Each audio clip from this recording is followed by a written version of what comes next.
আজ কি রান্না করলে? এই তো খাবার বাড়ছি, দেখো আমার দেওয়ারের জন্য খাবার বাড়ছি।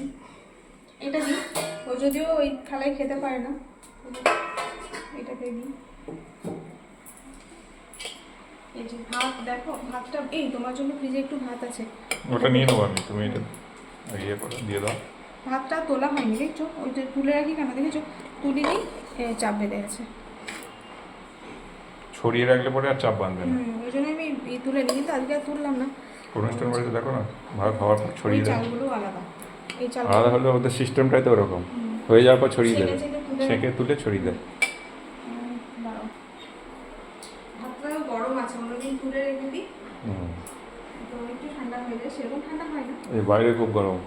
হ্যাঁ বাইরে আজকে বলে নয়, কদিনই খুব গরম। আমরা ঘরের ভেতর আছি বলে বাইরের গরমটা বুঝতে পারছি না, কিন্তু বাইরে খুব গরম। গরমের সময় গরম তো পড়বেই, তাই না? আম কাঁঠাল পাকবে না, মানতেই হবে। আম কাঁঠাল পাকতে এখন বহু দেরি। এখানে দেখো রয়েছে আম ডাল। আম ডাল করলে দেখেছো উপরে জলটা কি সুন্দর একদম স্বচ্ছ হয়ে দাঁড়িয়ে থাকে। এই যে টকের জন্য না?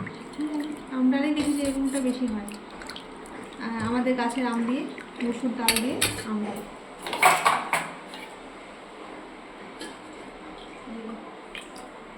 ও ভাই তো আম খাবে না, টকটা বেরোলেই হয়। আমগুলো তুমি খাও আমগুলো? ও তো আবার পাতলা খায়, উপর থেকে জলটা দিতে হবে। দেবে, আমাকে দিয়ে দেবে। খুব একটা মোটা হয়নি আজকে ডালটা, না মনে হচ্ছে একটু কম সেদ্ধ হয়েছে, একটু সেদ্ধ হলে ভালো হবে। ঠিক আছে। আর এখানে রয়েছে এই যে দেখো, এটা করেছি লাউর তরকারি, অনেকদিন পর লাউর তরকারি হলো। আর চিংড়ি মাছ নেই, তবে চিংড়ি মাছগুলো এরকম ছোটো ছোটো করে কেটে দিয়েছি যাতে পুরোটা মিশে যায় আর টেস্টটা বেশ ভালো আসে। এসেছে ছোটো ছোটো করে কেটে দিয়েছি, মিশে গেছে। ঠিক আছে, দিয়ে দিন লাউর তরকারি।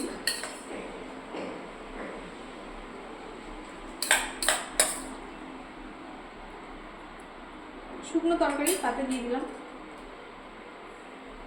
আর যে শশা আছে, শশা কেটে তো, আর আমাদের গাছের আম কিন্তু পড়তেই আছে, পড়তেই আছে। এই যে কতগুলো আম দিয়ে চাটনি করলাম, আর ফ্রিজে এখনো কতগুলো আছে ডালের জন্য। আর এই টিফিনে এই যে ইয়ে করেছিলাম, আলু ভাজা করেছিলাম। বলি আলু ভাজা করেছি। কালকে একটু পান্তা ভাত ছিল, মানে বাসি ভাত ছিল, আমি একটু খেলাম। পান্তা ভাত খেতে ইচ্ছে হচ্ছিলো, লেবু দিয়ে ছাতু দিয়ে তেল ভেজে মেখে খেলাম। ভেবেছিলাম এর সাথে একটু এটা নেবো, আলু ভাজা নেবো, ভুলেই গেছি। পরে মনে পড়লো, পেঁয়াজ দিয়ে আলু ভাজা ঠিক নয়, মানে চচ্চড়ির মতো করেছে আর কি, সেদ্ধ। আর এই যে এখানেও এক থালা রয়েছে লাউ তরকারি, রুটির সাথে হয়ে যাবে। আর এই যে দেখো এখানটায় রয়েছে পাবদা মাছের ঝাল, ঠিক আছে,